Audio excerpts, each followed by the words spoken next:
ମିଚଙ୍ଗ ବାତ୍ୟା ପାଇଁ ସବୁ ଛୁଇଁ ଫୁଲ ଝଡ଼ିଗଲା। କେତେ ବର୍ଷା, କେତେ ଫୁଲ ପଡ଼ିଛି ଦେଖୁନ, ସବୁ ପଡ଼ିଯିବ। ସେଥିପାଇଁ ମାଇଁ ଭାବିଲେ ଆଜି ଫୁଲ ମସଲା କରିବା। ଏବେ ଦେଖ ମାଇଁ ଫୁଲ ତୋଳିଲେ, ତାକୁ ବାଛୁଛନ୍ତି। ଦେଖ କେମିତି ବାଛୁଛନ୍ତି। ସବୁ ବଛା ସରିଗଲା। ଏବେ ତାକୁ ଧୋଇଦେବେ। ଧୋଉଛନ୍ତି ଦେଖୁନ, ବାଲ୍ଟି ବାଟେ। ଧୋଇ ସାରିଲା ପରେ ଏବେ ତାକୁ ଟିକେ ସିଝେଇ ଦେବେ। ନ ସିଝେଇ ଦେଲେ ସେଟା ପିତା ଲାଗିବ। ଏବେ ମସଲା ବଟା ହେଲା। ତାପରେ ସିଝା ହେଇଥିବା ଇଏଗୁଡ଼ା ବାହାର କରିଦେଲେ।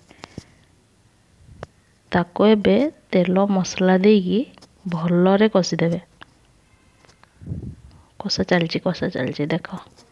ତେଲ ମସଲା ପକେଇଲେ ସବୁ ଯାହା ଯାହା ପକାଯାଏ ଆଉ। ପୁରା ଛତୁ ପରି ଟେଷ୍ଟ। ଏବେ ଦେଖ ସିଧି କ'ଣ କହୁଛି। କ'ଣ ରୋଷେଇ କରିଛ ବଣମା? ଛୁଇଁ ଫୁଲ ମସଲା ପରେ ବହୁତ ଟେଷ୍ଟ ହେଇଛି ବଣମା।